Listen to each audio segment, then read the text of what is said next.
Hi, I'm Bill Wilt of Assured Research. Thanks for joining me for this short video describing our recently released Assured report on the New York City Municipal Liability Program. Now, this is a report we've been producing for several years now. And the subtitle is always the same. It's "What's a Personal Injury Claim Worth in New York City?" And each year, for several years, the answer was about $100,000. But with inflation, economic and some social inflation, we suspect, the answer to that question is now about $125,000, and it appears to be rising. So if you'll bear with me, I'm going to share the screen and provide you with that short summary.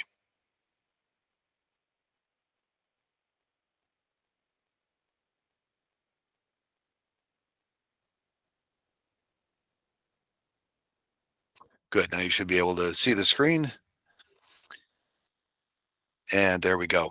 So, as I said, we've been producing this report for several years, and thanks to the New York City Comptroller's Office, they're actually required to produce a report on all their tort liability program, which they self-insure. Um, and New York City, to state the obvious, is big. The city purchases commercial liability insurance in total that would be worth about $26 billion of commercial premiums, or about 7% of the U.S. total. They self-insure for their municipal liability program. And in that program, they pay about $625 million in tort settlements, personal injury, and property damage each year. 625 million in settlements each year on 23,000 claims across those two claim types, and that would make it, this program something like the 50th or around the 50th largest insurer in the U.S., liability insurer in the U.S. So it's big. The data is available each year in the mid to late spring, and we always welcome the chance to analyze it. Allow me to provide you with our takeaways, and then I'll share with you a few of the slides that are in our Assured report.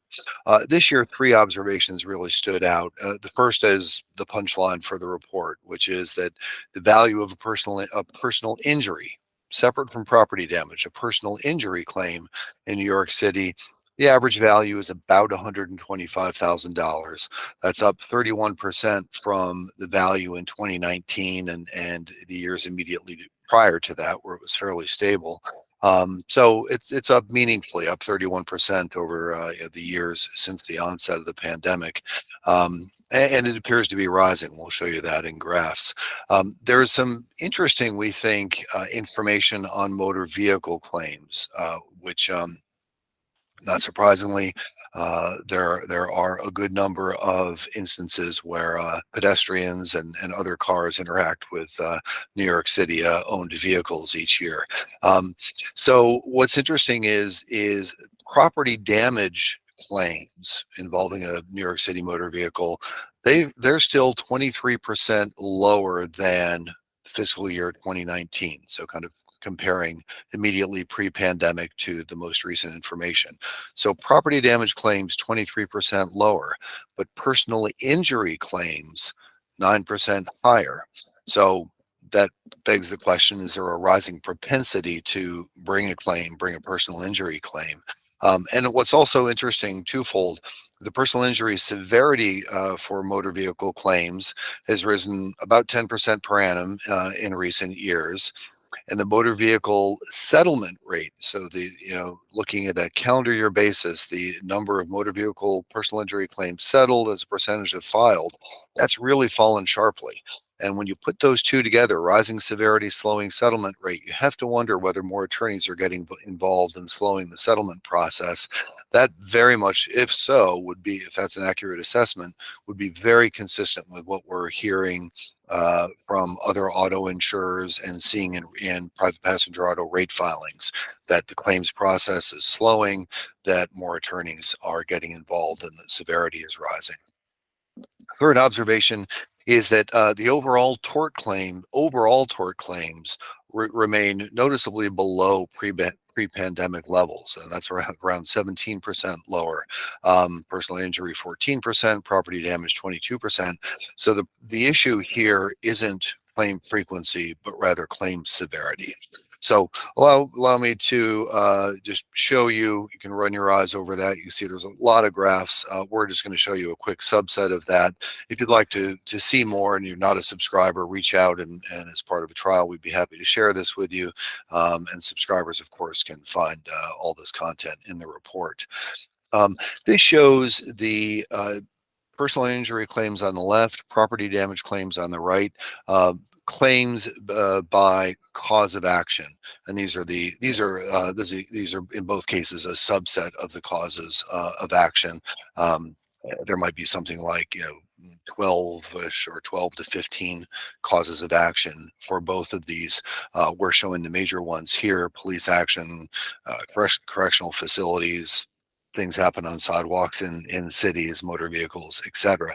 About 15,000 personal injury claims filed per annum, and about 7,000 property damage claims filed per annum. I'm going to focus attention on the personal injury claims. That accounts for, I think, 99% of that 625 million of total payments, or some very high percentage. Really, all the action is in the personal injury claims. Here we show the claim growth from 2019 to 2022, again, kind of just before to call it just after the pandemic. Again, these are the number of claims and capturing the growth. Focusing on personal injury, claim volume, again, I noted before, was down about 10% compared to before the pandemic, comparing 2022 to fiscal year 2019. But it's notable that motor vehicle claims, as I mentioned, they're one of the few claim categories that are higher. Subsequent to the onset of the pandemic, about 9% higher. Probably won't be surprising that parks and recreation claims are higher during the pandemic. A lot more people outside using the parks.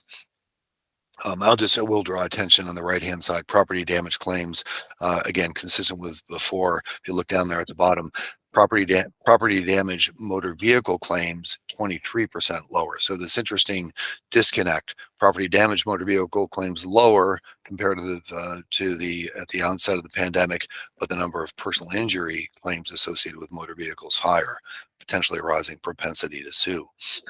Let's look at trends in personal injury claims and total settlements on the left. The claims are the bars. Again, you see the downward slope there, accelerated during 20 and 2021. It increased in 2022 relative to 21, the economy opening up, more activity, but the number of claims is still below the pre-pandemic levels. Whereas total settlements, again, it's been moving around, general upward trend. In personal injury, probably not too surprising considering inflation and the more recent kind of reopening of the economy and this potential increase in the propensity to sue. Moving on here, looking at trends in claim severities. Again, we're going to focus on the personal injury, that's on the left. Personal injury claim severities and the settlement rate, which we think is interesting.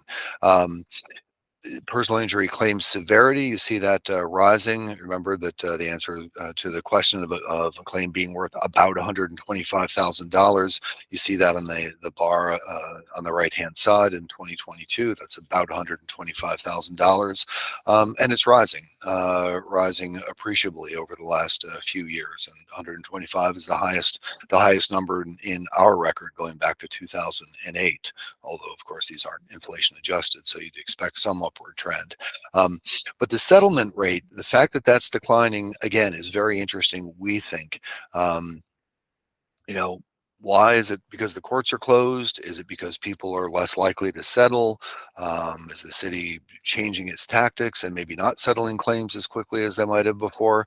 It's hard to know. It could be some combination of all those, but the declining settlement rate certainly caught our eye, and particularly relevant in the context of motor vehicle claims. So we're looking here at motor vehicle personal injury severity, which has risen about 13.5% per per annum since 2019. A little bit lower rate viewed over a longer period of time, but still a pretty robust rate of growth in motor vehicle personal injury severity. And notably, that 13.5%, not too dissimilar from what we're hearing from auto insurance companies when they report their bodily injury severity. And it's notable, we think, that the same time the severity is increasing over these last few years, the settlement rate's falling. Again, are there more attorneys getting involved? Is that slowing down the settlement rate? Are there other external factors? Again, just simply court closures and backlogs that are contributing to it. Hard to know, and frankly, maybe it doesn't matter because claims rarely get better with age. So the longer claims remain open, the higher the value is the general thinking in insurance, and I think that's borne out by the data. So that's what we wanted to share with you. I'll leave you in this last slide, which simply shows the average severities by cause of loss across personal injury claims. You see the medical malpractice at over 660,000 average severity, and you see, frankly, just a lot of variability here. Police action and I believe correctional facilities are two of the largest claim volumes, but the values are very, very low. All personal injury claims there, shown at the bottom, about 125,000, but plenty of causes of loss have higher average severities. Motor vehicle right there in the middle at something just north of 260,000 per year. Excuse me, per claim. So lots of information in here. We think it'd be relevant and interesting for any insurer, reinsurer, insuring municipalities or with municipal liability programs. And frankly, just always useful as a way to for any company to benchmark against particularly the New York City area for your other books of business. So we hope you got some value out of this, and we'll thank you, and please contact us if you're not receiving the report but you'd like to learn more about our work and what we do. Thanks again.